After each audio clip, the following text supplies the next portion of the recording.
My name is Dawn Holder. This is Margaret Ballard, and we are on the committee of the Aldeburgh Allotment and Garden Association. Now, we're standing at the moment on one of the allotments. Our association is open to all members who are interested in growing or gardening. Doesn't matter if they have an allotment or not. Even a window box, they can come along. And we aim to interest them in all things about growing, designing gardens, growing vegetables, etc., etc. Letting wind blow, looking at Helen's fruit. And the scarecrow, which looks as if it's had a tracheotomy. Growing things is healthy. It's life enhancing. It's good for your health, and it's good for the health of your family. And if your friends can see you growing things, they get excited too. And it's contagious, and it's a lovely hobby. It's just so healthy.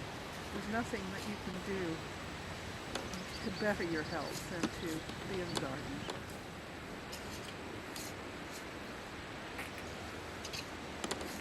Need some rain, don't we?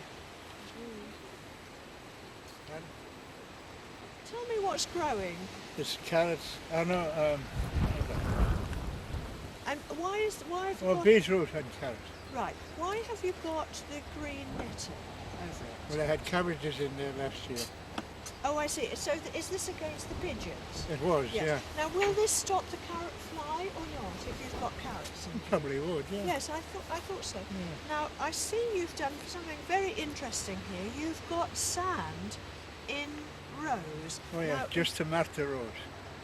just to mark the rows. Oh, I see. You Because see. we're on very sandy soil, Yeah. aren't we? Yeah. It And- isn't too sandy here, is it?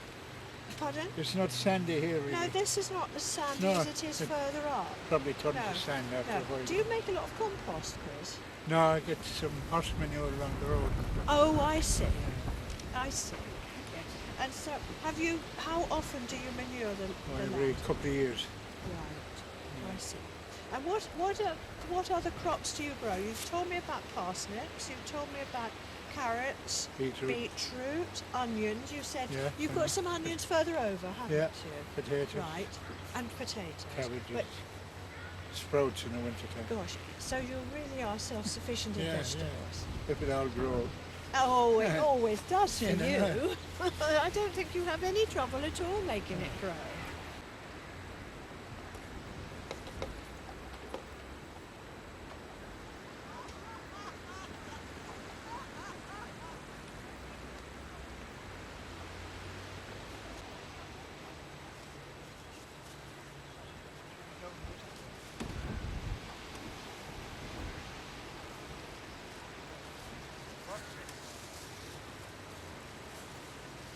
Judy, when did you first think of having vines on the allotment? Well, I thought of it when I went to Framlingham, to Shawgate, and I saw the acres of vineyards there and the winemaking facilities.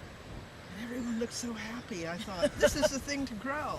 It's a happy growth. Yeah, I think you were the first person to grow a number of them on the allotments. There may be the odd one Yeah. or two, but we've never had a vineyard in this part of Aldeburgh before. Well, I asked at Shawgate where the vines came from, and they gave me the name of a couple of vine brokers, and I wrote off to them and asked about the site and the soil and what would be suitable.